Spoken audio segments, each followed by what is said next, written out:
À l'aquarium de Seattle, un employé a remarqué un phénomène étrange. Chaque fois qu'il s'approchait du bassin de la pieuvre, celle-ci lui projetait un jet d'eau grâce à un siphon. À personne d'autre.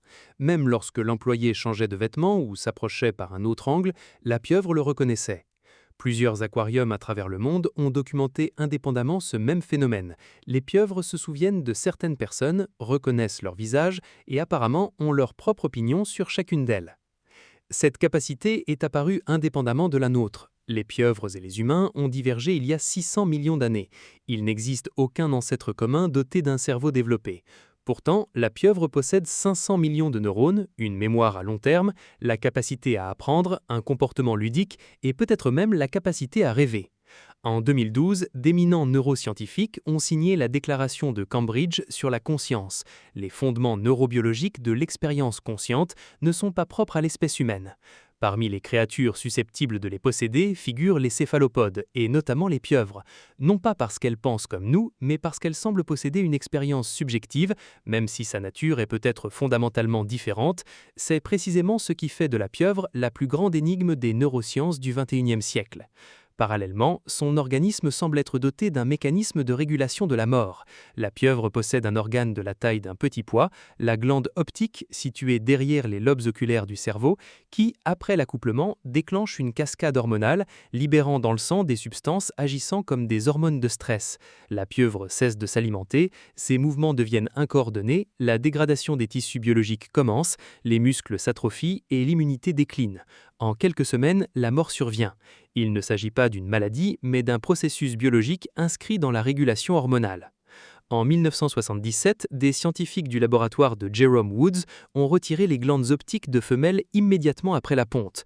Les femelles n'en sont pas mortes, elles ont commencé à s'alimenter, sont devenues actives, ont vécu bien plus longtemps que prévu et ont continué à veiller sur leurs œufs. Il s'est avéré que le compte à rebours de la mort était amovible, mais en 600 millions d'années d'évolution, la nature ne l'avait jamais supprimé. Voici la pieuvre, un génie avec une date de péremption intégrée, une créature sans os qui ouvre les bocaux à vis, reconnaît les visages, résout des problèmes spatiaux avec une habileté digne des primates et présente pendant son sommeil une activité cérébrale semblable à nos rêves. 3 cœurs, du sang bleu, 8 bras et chacun d'une certaine manière pense par lui-même, ce qui ne fait qu'accentuer son étrangeté car même son cerveau est atypique, avec une structure en forme de beignet. La pieuvre commune possède environ 500 millions de neurones, à peu près autant qu'un chien, tandis qu'un rat n'en possède que 71 millions. Le phoque barbu, un escargot utilisé par les scientifiques depuis des années, n'en possède que 18 000. Le phoque barbu et la pieuvre sont les plus proches parents entre invertébrés. Mais ce n'est pas le nombre de neurones qui rend la pieuvre unique, c'est leur emplacement. Seul un tiers des neurones se trouve dans le cerveau central. Ce dernier, en forme de beignet, entoure littéralement l'œsophage. De ce fait, la pieuvre ne peut avaler des proies trop grosses car elle resterait coincée dans le cerveau. Elle doit d'abord les découper en petits morceaux avec son bec. Les 2 tiers des neurones se trouvent dans les mains. Chaque main possède son propre circuit neuronal avec des ganglions qui processent l'information et prennent des décisions sans l'intervention du cerveau central. Lors d'une expérience, des scientifiques ont séparé une main du corps, elle a continué à bouger pendant 1 heure, à réagir au toucher et à effectuer des mouvements de préhension, presque comme un petit organisme indépendant. Chez l'humain, le cerveau est le centre de commande, le corps exécute les ordres. Chez la pieuvre, le cerveau et le corps sont partenaires au sein d'un réseau décentralisé. Le cerveau central définit l'objectif global et les tentacules décident des moyens de l'atteindre. Il s'agit d'un système nerveux distribué. Et cela soulève une véritable question philosophique. Si la pensée est répartie sur 8 membres, où se trouve le jeu de la pieuvre? Les scientifiques répondent honnêtement, ils ne savent pas, ce qui laisse place à la spéculation. Si les 2 tiers de nos neurones se trouvaient dans nos mains plutôt que dans notre tête, penserions-nous avec nos mains ou inversement, nos mains penseraient-elles pour nous? Ces questions deviennent encore plus fascinantes lorsqu'on considère les différences physiologiques entre nous et elles. Elles possèdent du sang bleu et 3 cœurs. Chez l'humain, l'oxygène est transporté par l'hémoglobine, qui contient un atome de fer, donnant au sang sa couleur rouge, tandis que chez la pieuvre, cette fonction est assurée par l'hémocyanine, qui contient un atome de cuivre. Lorsqu'elle est oxygénée, elle prend une teinte bleue, et lorsqu'elle est privée d'oxygène, elle se décolore. Le cuivre est plus efficace à basse température et en faible concentration d'oxygène, une adaptation précise au milieu des grands fonds marins. L'évolution a trouvé une solution différente à ce même problème. 3 cœurs, 2 cœurs branchiaux pompent le sang à travers les glandes et le troisième, le cœur systémique, assure la circulation du sang saturé dans tout le corps. Lors de la propulsion par jet d'eau, l'expulsion de l'eau par le siphon, le cœur systémique s'arrête momentanément en raison d'une compression mécanique. L'apport d'oxygène chute alors brusquement. C'est pourquoi les pieuvres préfèrent ramper. La propulsion par jet d'eau est coûteuse en énergie et n'est utilisée qu'en cas de danger. La seule structure solide de son corps est son bec kératinisé, qui ressemble à un bec de perroquet inversé. Le bec est la partie la plus étroite du corps, là où il passe, tout le reste trouve sa place. Une pieuvre de 3 à 4 kg, avec une envergure d'1,50 m, peut se faufiler dans un trou de seulement 2 à 3 cm de diamètre, un fait avéré presque incroyable en soi. Mais ses capacités ne sont pas moins étonnantes, par exemple sa réflexion spatiale. À l'université d'Auckland, des pieuvres ont été entraînées à se repérer dans un labyrinthe, puis la configuration des couloirs a été modifiée. Les animaux se sont adaptés, ils ont construit une map mentale de l'espace et l'ont mise à jour en fonction des changements de conditions. Jusqu'à présent, cette capacité était considérée comme l'apanage des vertébrés. Mémoire de travail. Dans une expérience, on a présenté à des pieuvres 2 objets cachés, puis on leur a permis de choisir le bon quelques minutes plus tard. Les pieuvres ont conservé l'information en mémoire, une capacité essentielle à la planification différée. Comportement ludique. Des chercheurs de l'université de Lethbridge ont observé des pieuvres relâcher à plusieurs reprises des fioles flottantes dans un courant d'eau, puis les rattraper. Sans valeur nutritive ni fonction pratique, ce comportement est simplement répété pour le plaisir.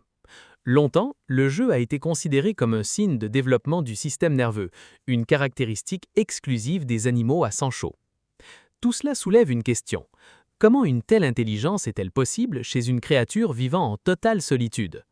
Longtemps, on a pensé que l'intelligence complexe était un outil au service de la vie sociale, permettant de suivre son statut au sein d'un groupe et de transmettre des connaissances. Cette théorie expliquait l'intelligence des primates, des dauphins et des corbeaux. La pieuvre remet en question ce modèle. Elle naît seule, chasse seule et ne s'accouple qu'une seule fois. Pas de groupe, pas de culture.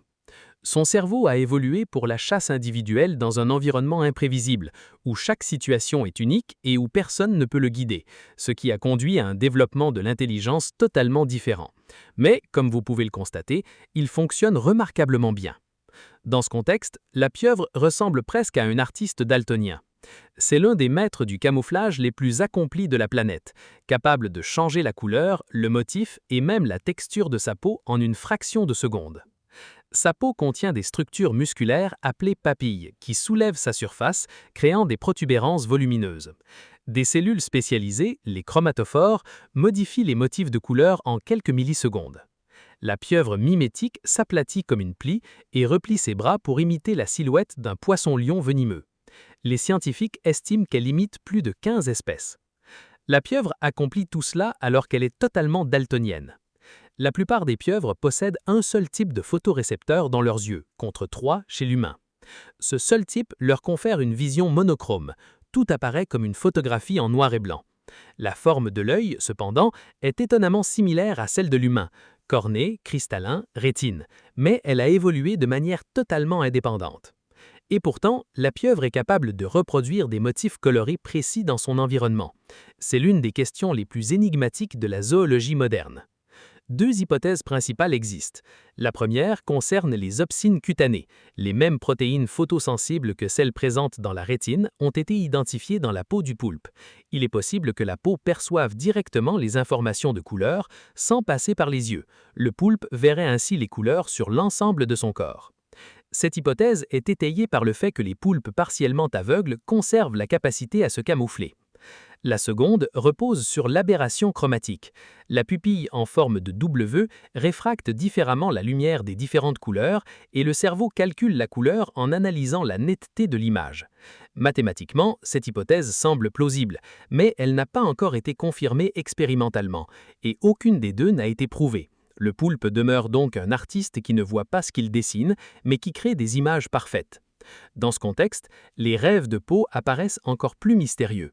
En 2023, des scientifiques de l'Institut des sciences et de technologie d'Okinawa ont publié une étude controversée dans laquelle ils ont suivi l'activité cérébrale de poulpes endormis à l'aide de marqueurs fluorescents. Ils ont constaté qu'environ 1 fois par heure, les pieuvres entraient dans une phase où leur séquence d'activité cérébrale devenait identique à celle observée à l'état de veille. Ce schéma correspond structurellement au sommeil paradoxal, la phase durant laquelle nous rêvons et consolidons nos mémoires. Au même moment, la peau du poulpe se mit à scintiller. Les mêmes motifs colorés qu'elle arborait lorsqu'elle chassait ou rencontrait un prédateur se répétaient pendant son sommeil, des éclairs de motifs évoquant un camouflage sur un substrat spécifique. Le responsable de l'étude, Sam Reiter, l'a formulé ainsi. Alors que les humains ne rapportent pas leurs rêves qu'après le réveil et uniquement verbalement, la pieuvre diffuse son activité cérébrale directement sur sa peau en temps réel. Sa peau devient un écran visible de ce qui se passe à l'intérieur. S'agit-il de véritables rêves ou d'une consolidation technique de mémoire sans expérience subjective? Certains scientifiques affirment que la reproduction des rythmes diurnes pendant le sommeil paradoxal est un signe de réactivation de la mémoire, semblable au sommeil paradoxal chez les mammifères. D'autres restent sceptiques. Les catégories établies pour les mammifères ne peuvent pas être automatiquement transposées aux céphalopodes dont l'architecture neuronale est fondamentalement différente. Ils s'accordent sur un point. Nos outils d'étude de la conscience sont conçus pour des créatures semblables à nous. La pieuvre, elle, ne l'est pas. Il s'agit là d'un problème méthodologique fondamental. Un détail important, le sommeil biphasique est apparu indépendamment chez les mammifères et les céphalopodes, qui ont divergé il y a 600 millions d'années. Il n'a donc pas pu être transmis par un ancêtre commun. L'émergence convergente de ce phénomène chez des organismes aussi éloignés signifie probablement que lorsque le cerveau atteint un certain niveau, il commence à devoir consolider des informations et l'évolution invente indépendamment une solution similaire à chaque fois.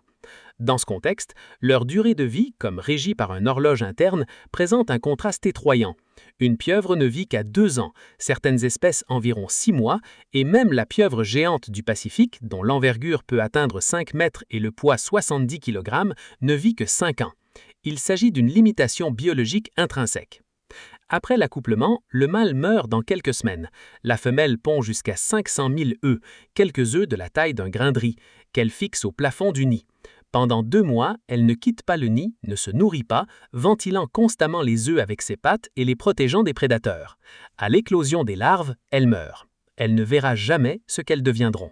La glande optique entre dans un mode de déclin contrôlé, la synthèse des enzymes digestives cesse, les muscles s'atrophient et la dégradation des tissus biologiques commence.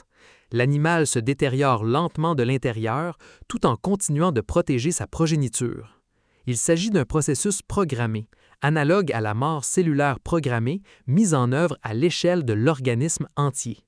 Cette stratégie, appelée sémelle-parité, est comparable à celle du saumon du Pacifique. Elle consiste en une seule reproduction d'une puissance maximale, toute l'énergie accumulée est transmise à la progéniture, puis l'organisme est restitué à l'écosystème. Mathématiquement, elle est optimale en cas de forte mortalité des adultes. Si les chances de survie jusqu'à une seconde reproduction sont faibles, il est préférable de tout miser sur une seule vie. Chaque pieuvre naît complètement seule. Sa mère meurt à l'instant même de l'éclosion. Il n'y a pas de transmission d'expérience, pas de culture. Chaque génération repart de zéro. Un gâchis colossal. Les dauphins transmettent leurs techniques de chasse à leurs petits pendant des années.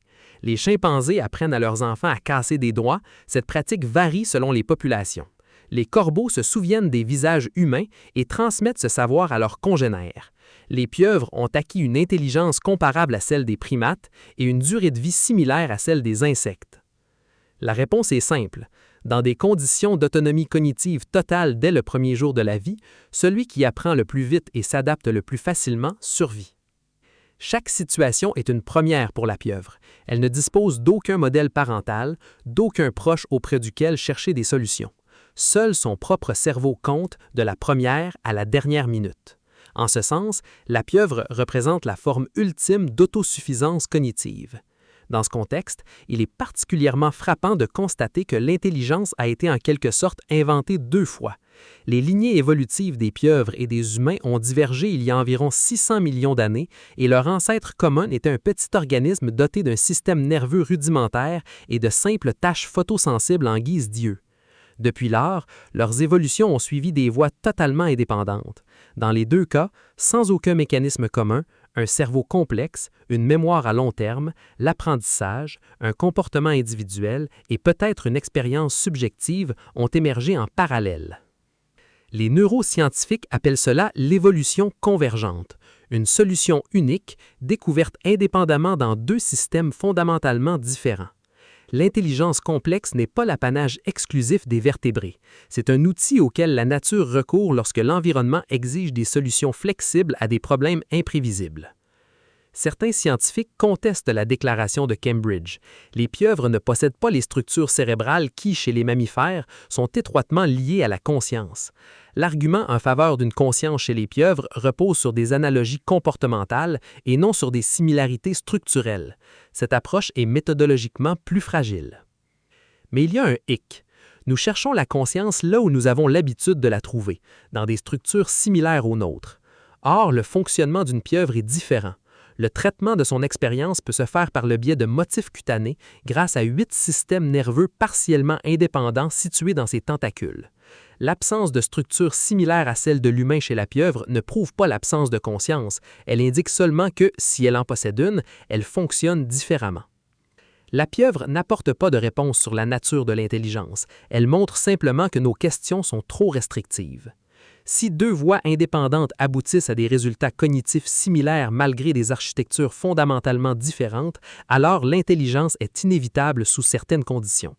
Non pas le fruit aléatoire d'une mutation unique, mais une solution que la vie propose sans cesse lorsque les pressions environnementales sont suffisamment intenses.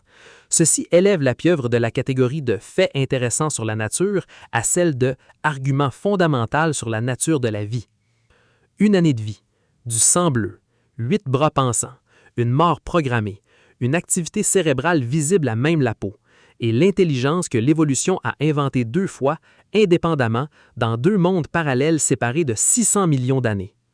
La prochaine fois que vous observerez une pieuvre dans un aquarium, elle vous observera probablement aussi. Elle se souviendra, elle évaluera, et elle pensera simultanément avec 8 parties différentes de son corps en même temps.